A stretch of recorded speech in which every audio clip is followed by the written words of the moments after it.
আসসালামু আলাইকুম এভরিওয়ান। আজকের ক্লাসটি আইএলস রাইটিং এর সবচেয়ে গুরুত্বপূর্ণ ফাউন্ডেশন টপিক নিয়ে। আপনারা গেস করতেই পারছেন আমাদের এখানে টাইটেলটা দেখে। জি, আজকে আমরা ক্লাস করব simple, compound and complex sentence making নিয়ে। অনেক স্টুডেন্ট ভোকাবুলারি জানে, আইডিয়াস জানে, কিন্তু সেন্টেন্স স্ট্রাকচার স্ট্রং না হওয়ার কারণে রাইটিংয়ে ভালো স্কোর তুলতেই পারে না। বিশেষ করে complex and compound sentence naturally লিখতে পারে না, এবং ন্যাচারালি লিখতে না পারার কারণে গ্রামার অ্যাকিউরেসি অ্যান্ড কোহেরেন্স দুটোই কমে যায়। তাই আজকের ক্লাসে আমরা শুধু ডেফিনেশন মুখস্থ করব না, আমি আপনাদের প্রতিটি sentence step by step code decode করে দেখাবো, যেন কোনো সিম্পল সেন্টেন্সকে আপনারা যে কোনোভাবে কম্পাউন্ড এবং কমপ্লেক্স করতে পারেন, এবং কেন কিভাবে একটা সিম্পল সেন্টেন্স হয়েছে, একটা কম্পাউন্ড সেন্টেন্স হয়েছে, একটা কমপ্লেক্স সেন্টেন্স হয়েছে, কিভাবে আইডেন্টিফাই করবেন, কিভাবে এক সেন্টেন্সকে অন্য সেন্টেন্সে ট্রান্সফর্ম করবেন, এই সব কিছু আপনাদের আজকে আমি ডিটেইলে ব্রেকডাউন করে দেখাবো ইনশাআল্লাহ। সো লাস্ট পর্যন্ত অবশ্যই ক্লাসটি দেখবেন। আমাদের আজকের লেসনের অবজেক্টিভ হলো এই ক্লাস শেষে আমরা end of this lesson student will able to identify simple, compound and complex sentence, write grammatically correct sentences in all three types, transform simple sentences into compound and complex structure, improve IELTS writing test to sentence variety. Now, simple sentence. Simple কথাটা শুনতেই আমাদের মনে হচ্ছে না অনেক সহজ সাবলীল, ঠিক তেমন সিম্পল সেন্টেন্স। এই সিম্পল সেন্টেন্সের একটা ডেফিনেশন থাকে, সেটা হলো a simple sentence has one subject, মানে একটা সিম্পল সেন্টেন্সের একটাই সাবজেক্ট থাকবে, এবং ওয়ান ভার্ব, একটা ভার্ব থাকবে, এবং ওয়ান ইন্ডিপেন্ডেন্ট ক্লোজ, যেটা স্বাধীন, একা একা সবকিছু করতে পারে, not dependent, and it expresses one complete idea. তাহলে এই সিম্পল সেন্টেন্সটা দিয়ে একটা কমপ্লিট আইডিয়া আমরা পেয়ে যাব। তাহলে সিম্পল সেন্টেন্সের স্ট্রাকচারটা আমরা দেখে নিই। সাবজেক্ট, ভার্ব, অবজেক্ট বা কমপ্লিমেন্ট। আই স্টাডি ইংলিশ, এখানে একটা সাবজেক্ট আছে, একটা ভার্ব আছে, একটা অবজেক্ট আছে। The students are reading books, she went to school yesterday. তাহলে এগুলো সব আমাদের কি সিম্পল সেন্টেন্স। এখানে সাবজেক্ট আছে, ভার্ব আছে, অবজেক্ট আছে, সাবজেক্ট আছে, ভার্ব আছে, এক্সটেনশন আছে। Now it stands for key point. Even if it is long, it is still simple if it has one main idea and one main clause. আচ্ছা, এটা আমাদের simple থাকবে। আমরা অনেক সময় অনেক লং সেন্টেন্স দেখলে ভাবি হয়তোবা এটা কি কমপ্লেক্স বা কম্পাউন্ড। না, আমরা লম্বা দেখে বা লেন্থ দেখে কখনো এটা মেজার করতে পারবো না। মূলত আমাদের দেখতে হবে যে এখানে কি কি আছে, একটা simple subject, complement, verb, object বা এক্সটেনশন। তাহলে the students in the classroom are preparing for their IELTS exam, এই সেন্টেন্সটা কিন্তু অনেক বড়, কিন্তু তারপরেও এই সেন্টেন্সটা আসলে একটা সিম্পল সেন্টেন্স, কারণ এখানে আলাদা করে কিচ্ছু দেওয়া নেই। এটা জাস্ট এক্সাজারেট করা হয়েছে বিভিন্ন রকমের কমপ্লিমেন্ট দিয়ে, এক্সটেনশন দিয়ে, এর বাহিরে আর কিছু না। তাহলে এখন একটা প্র্যাকটিস করা যাক। এখানে আমি তিনটি সেন্টেন্স নিয়েছি, থ্রি টাইপ অফ সেন্টেন্স এখানে আছে। তাহলে এই সেন্টেন্সগুলোকে আমরা এখন একটু ভেঙে দেখব। Rewrite as simple sentence. এখানে প্রথম সেন্টেন্সটা যদি আমরা দেখি, the boy who lives next door plays football every evening. এখানে আমরা দেখতে পাচ্ছি এটি একটি কমপ্লেক্স সেন্টেন্স। এখানে কমপ্লেক্স সেন্টেন্স কেন? কারণ এখানে একটি ইন্ডিপেন্ডেন্ট ক্লোজ এবং একটি ডিপেন্ডেন্ট ক্লোজ রয়েছে। এখানে মেইন ক্লোজটি হলো দ্য বয় প্লেস ফুটবল, এবং এখানে সাবঅর্ডিনেট ক্লোজ, মানে যেটা ডিপেন্ড করে, সেই ক্লোজটা হলো হু লিভস নেক্সট ডোর। তাহলে আমরা এখানে বলতে পারি যে এটা কমপ্লেক্স সেন্টেন্স। তাহলে এটাকে যদি এখন আমরা সিম্পল করতে চাই, কিভাবে আমরা সিম্পল করব এটা আমরা একটু দেখে নিই। The boy living next door plays football every day. তাহলে আমরা এই কমপ্লেক্স সেন্টেন্সটাকে কিভাবে সিম্পল করছি? আমরা রিলেটিভ যেই প্রোনাউনটি ছিল হু, এই রিলেটিভ প্রোনাউনটাকে আমরা উঠিয়ে দেব। এই যে রিলেটিভ প্রোনাউন হু, এটাকে যখন আমরা বাদ দিব, দেওয়ার পরে আমরা এটাকে যখন সিম্পল করব, সিম্পল করার সময় আমরা লিখবো the boy living next door plays football every day. এভাবে বাকি যেই দুটোই আছে, এই দুটি আপনারা করবেন। আপনারা এটিকে ডিকোড করে দেখবেন কেন এটা হয়েছে। যেমন অলদো, এখানে অলদো দেখতে পাচ্ছেন, এটি একটি subordinate conjunction. Subordinate clause, although it was raining I went outside, এটি হলো আমাদের মেইন ক্লোজ। এটার জন্য এটাকে কারোর উপর ডিপেন্ড করতে হয় না, কিন্তু এই যে সাবঅর্ডিনেট ক্লোজ, এটা কিন্তু ডিপেন্ডেবল, এটা মেইন ক্লোজের উপর ডিপেন্ডেবল। তাহলে অলদো সাবঅর্ডিনেট কনজাংশন হওয়ার কারণে এই সেন্টেন্সটি কমপ্লেক্স। ঠিক আছে, মাই ফ্রেন্ড, এখানে আবার দেখেন রিলেটিভ প্রোনাউন ইউজ করা হয়েছে, is very intelligent past the exam. তাহলে এভাবে একটা ছোট্ট সেন্টেন্সকে, মানে একটা সিম্পল সেন্টেন্সকে আমরা কিন্তু কমপ্লেক্স করতে পারি যে কোনো একটি রিলেটিভ প্রোনাউন অ্যাড করে। এখন আমি আপনাদের কিছু ট্রিক্স শিখিয়ে দিই। যখনই এই ওয়ার্ডগুলো একটা সেন্টেন্সে দেখবেন, তখনই বুঝে যাবেন যে এটা বেশিরভাগ সময়ই কমপ্লেক্স সেন্টেন্স। যেমন হু, with, that, although, because, since, while, if। এই যে কিছু ওয়ার্ড আপনাদের আমি বলে দিলাম শর্ট ট্রিক্স সেন্টেন্সে, এগুলো দেওয়ার পরে এক্সট্রা যেই ক্লোজ শুরু হয় তাহলে বুঝে নেবেন বেশিরভাগ ক্ষেত্রেই এগুলো কমপ্লেক্স সেন্টেন্স। ওকে, এখন কম্পাউন্ড সেন্টেন্স দেখা যাক। A compound sentence has two or more independent clause joined by for, and, nor, but, or, yet, so. Fan বয়েস, এটা দিয়ে আপনারা কম্পাউন্ড সেন্টেন্সটা খুব সহজেই চিনে যাবেন। এই 7টা লেটার আপনারা মনে রাখবেন ফ্যান বয়েস দিয়ে। F for, A for and, N for nor, B for but, O for or, Y for yet, S for so। আচ্ছা, অনেক সময় এগুলোর পরে সেমিকোলন ইউজ করা হয়। তাহলে আমরা একটা স্ট্রাকচার দেখে নিই এই কম্পাউন্ড সেন্টেন্সে। একটা কনজাংশন থাকবে এবং দুইটা ইন্ডিভিজুয়াল ক্লোজ থাকবে, দুটা বা তার বেশিও থাকতে পারে। ঠিক আছে, এগুলো কি? এগুলো কিন্তু কনজাংশন, এগুলোকে আমরা বলবো কনজাংশন। তাহলে কম্পাউন্ড সেন্টেন্স কি হয়? কনজাংশন দিয়ে যুক্ত হয়ে কম্পাউন্ড সেন্টেন্স তৈরি হয়। এটাতে থাকে কি? A compound sentence has two or more independent clauses joined by, তাহলে দুই বা তার বেশি ইন্ডিপেন্ডেন্ট ক্লোজ জয়েন হয় কি দিয়ে? এই ফ্যান ভয়েস দিয়ে।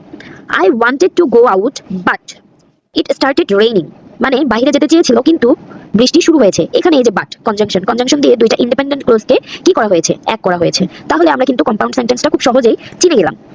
এরপরে I like tea and I like coffee, মানে আমি চাও পছন্দ করি, আমি কফিও পছন্দ করি। অনেক সময় বলা হয় না what do you like, tea or coffee? অনেক তখন আমরা এভাবে অ্যান্সার দিতে পারি I like tea and I like coffee, মানে বোথ। এরপরে একটা টিপস দেখা যাক। Each part must be a complete sentence on its own, তাহলে প্রতিটা পার্ট, এই যে শুরুতেই বলেছি ইন্ডিপেন্ডেন্ট ক্লোজ হয়, যে ক্লোজগুলো স্বাধীন, যে ক্লোজগুলোর অর্থ সে নিজে নিজেই করতে পারে। তাহলে আই লাইক টি, আমি চা পছন্দ করি, আই লাইক কফি মানে আমি কফিও পছন্দ করি। এদের কিন্তু আলাদা করে অন্য কোনো ক্লোজের হেল্প নিতে হচ্ছে না। I was tired so I went to bed early, এখানে সো দিয়ে দেখেন দুইটা ইন্ডিপেন্ডেন্ট ক্লোজকে অ্যাড করা হয়েছে। সোটা কোথায় আছে? এই যে ফান ভয়েস, এই যে সো। আচ্ছা, তাহলে এখন প্র্যাকটিস করা যাক। প্রথমটা practice task 2 compound sentences, combine the sentences. তাহলে এখন আপনারা বলুন তো এটাকে আমরা কিভাবে কম্পাউন্ড করতে পারি? I studied hard but I failed the exam. তাহলে সে স্টাডি করেছে কিন্তু সে ফেল করেছে। এখানে বাট একটা কনজাংশন, এই কনজাংশনটা দিয়ে আমরা এই সেন্টেন্সটাকে কম্পাউন্ড করতে পেরেছি। এই দুটো টাস্ক থাকবে আপনাদের, এই দুটো আপনারা করবেন। নাও কমপ্লেক্স সেন্টেন্স। ওকে, আমরা তাহলে ডেফিনেশনটা দেখে নিই। A complex sentence has one independent clause, যেটা স্বাধীন। এই সেন্টেন্সের মিনিং হওয়ার জন্য অন্য কোনো সেন্টেন্সের উপর নির্ভর করতে হয় না। যেমন আই লাইক রেড কালার, তাহলে আমি লাল কালার পছন্দ করি। যদি এখানে বলতাম আই লাইক, তুমি কি পছন্দ করো, মানে এখানে আই লাইক আমি পছন্দ করি কিন্তু কি পছন্দ করি এমন তো বলা হয়নি, তার মানে এই সেন্টেন্সটা পরিপূর্ণ হয়। এবং one or more dependent close বা সাবঅর্ডিনেট ক্লোজ, মানে এক বা ততোধিক কি থাকবে? সাবঅর্ডিনেট ক্লোজ থাকবে। তাহলে independent close plus dependent close equal complex. Complex মানেই তো জটিল, তো এটা বুঝতে তো এমন একটু কষ্ট লাগবেই, কারণ কমপ্লেক্স মানেই বোঝা যাচ্ছে জটিল। কম্বাইন, আমরা বলি না কম্বাইন মানে কি? অনেক কিছু মিলিয়ে। তো কম্বাইন কি? কম্পাউন্ড সেন্টেন্স এবং সিম্পল, ইজি। আই লাইক টি, তাহলে এটা কিন্তু খুবই simple. I like tea and coffee, তাহলে কি হলো? এটা একটা কম্পাউন্ড হয়ে গেল সেন্টেন্স। এখন তাহলে কমন সাবঅর্ডিনেটিং ওয়ার্ড দেখা যাক। কমন সাবঅর্ডিনেটিং ওয়ার্ড, সব থেকে কিউট কালার নেই। Because, although, since, if, when, while, after, before, even, even though, এগুলোকে আমরা কি বলবো? Subordinating words. একটা এক্সাম্পল দেখা যাক। I stayed at home because it was raining, আমি বাসায় ছিলাম কারণ বৃষ্টি হচ্ছিল। এখানে কি করেছি? আমি বাসায় ছিলাম কিন্তু কেন? কারণ বৃষ্টি হচ্ছিল। এখানে তাহলে এটাকে আমরা কমপ্লেক্স সেন্টেন্স করে ফেললাম কি দিয়ে? এই যে বিকজ নামক এই সাবঅর্ডিনেটিং ওয়ার্ডটাকে দিয়ে। এখানে তাহলে কি দিয়ে করলাম? বিকজ নামক এই সাবঅর্ডিনেটিং ক্লোজটাকে দিয়ে আমরা এটাকে কমপ্লেক্স করে ফেললাম। Okay, although he was tired he finished his homework, সে টায়ার্ড তারপরে সে কি করেছে? তার হোমওয়ার্কটা শেষ করে ফেলেছে। এটা কি দিয়ে করেছি আমরা? অলদো। ওয়েন একটা কি? Relative pronoun. এই when I arrive the class had already started, মানে যখন আমি পৌঁছেছিলাম তখন ক্লাসটি কি হয়েছিল? শুরু হয়ে গিয়েছিল। নাও এখন আমরা কিছু টিপস শিখবো। Dependent close can not stand alone, dependent close কি করে? একা একা থাকতে পারে না। যেমন আমরা উদ্ভিদ বিজ্ঞানে পড়েছিলাম মস, ফার্ন, মানে পরগাছা, পরগাছা যেমন থাকে যে এগুলো আরেকজনের উপরে নির্ভর করে বেঁচে থাকে। যেমন আমরা অনেক সময় গাছের গোড়ায় ঘাস দেখি, বিভিন্ন ফুলের গাছের গোড়ায় আবার দেখি ঘাস হয়েছে। তো এই ঘাসগুলোকেই আমরা কি বলবো? Dependent close. এই ঘাসগুলোকে আমরা বলবো ডিপেন্ডেন্ট ক্লোজ। আর গাছ যেটা আছে এটা তো মেইন ক্লোজ, এটার কারো কোনো কিছু প্রয়োজন হয় না। কিন্তু এই যে ডিপেন্ডেন্ট ক্লোজ, এই ডিপেন্ডেন্ট ক্লোজটা কিন্তু এই গাছটার প্রয়োজন হচ্ছে। কেন? কারণ এই গাছের যে সব খাবার আছে এগুলোই খাবে, এই জন্য। বিকজ ইট ওয়াজ রেইনিং, কারণ বৃষ্টি হচ্ছিল। এখানে কি সম্পূর্ণ মনের ভাব প্রকাশ করেছে? না, এখানে শ্রোতার আকাঙ্ক্ষা থেকেই যায়। Because it was raining I stayed home, যেহেতু বৃষ্টি হচ্ছিল আমি বাসাতেই স্টে করছিলাম। এখন এখানে সম্পূর্ণ মনের ভাব প্রকাশ পেয়েছে। প্র্যাকটিস, এই প্র্যাকটিস টাস্কগুলো আপনারা করবেন। I did not go to school because I not go to school because I was sick. আমি স্কুলে যেতে পারিনি। কেন পারিনি? কারণ আমি সিক ছিলাম। তাহলে এই বাকি দুটো এগুলো করবেন আপনারা এবং অবশ্যই কমেন্ট করে জানাবেন। Transformation task mixed practice. Change the following sentence. আচ্ছা, ফলোয়িং সেন্টেন্সটা আমাদের চেঞ্জ করে দেখাতে হবে। I was late, I missed the bus. Compound করতে গেলে আমাদের কি করতে হবে? কনজাংশন অ্যাড করতে হবে। I was late, so I miss the bus. আমি কি করেছিলাম? লেট করেছিলাম, এজন্য আমি বাসটা মিস করেছি। Now let's move on to the next part. আমাদের নেক্সট পার্টটি হলো transformation task mixed practice. Change the following sentence. তাহলে এই ফলোয়িং সেন্টেন্সগুলোকে যেগুলো দেওয়া আছে এগুলোকে আমরা চেঞ্জ করে দেখব। এখানে লেখা আছে I was late, so I missed the bus. এখন কথা হলো যে আমরা কেন বাসটা মিস করলাম? কারণ আমরা লেট ছিলাম। এখানে আমাদের একটা কনজাংশন বসাতে হবে এবং বসিয়ে এই সেন্টেন্সটাকে ফিল করব। এখন দেখা যাক কম্পাউন্ড আমরা কি শিখেছিলাম? Fan voice. এই যে এখানে দেখেন সো, সো হলো একটা কনজাংশন। তাহলে ফ্যান ভয়েস অবশ্যই মনে রাখবেন। কমপ্লেক্স সেন্টেন্স করি এবং একটা আপনারা করবেন। কোনটা করা যায়? এটা অবশ্যই আমরা এক্সাম্পল একটু আগেই দেখে এসেছি। আমরা এটা করি, আমরা একটা রিলেটিভ প্রোনাউন দিয়ে এটাকে অ্যাড করতে পারি।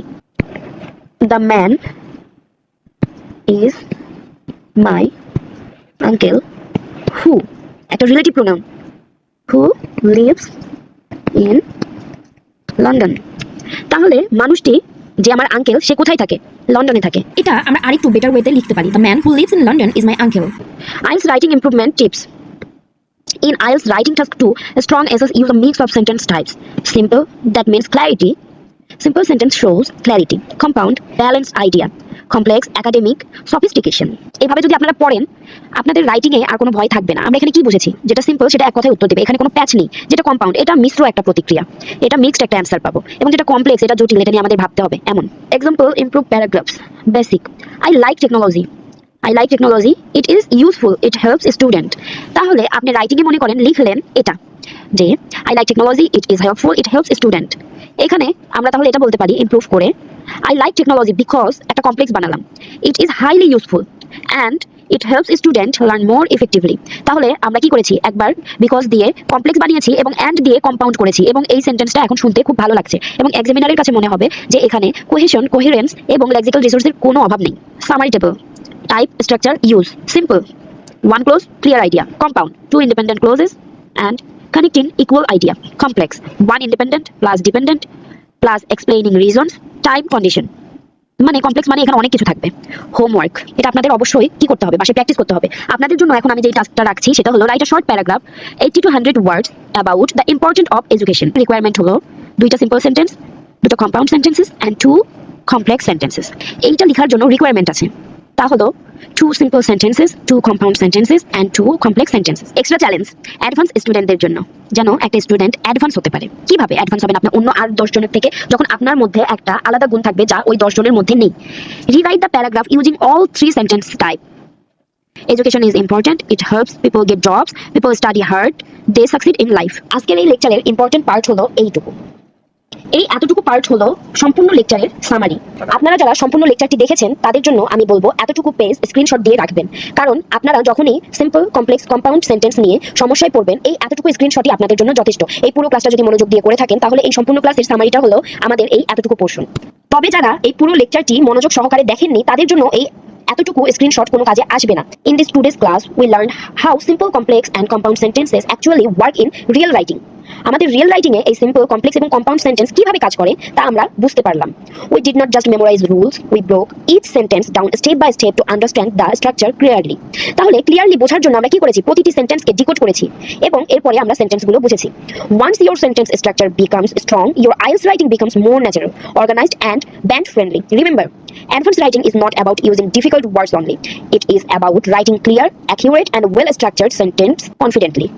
So, practice this transformation regularly. Simple, compound, compound to complex, complex to simple. The more you practice, the more naturally you will be able to write band 7+ level sentences. Stay with PM EduSphere.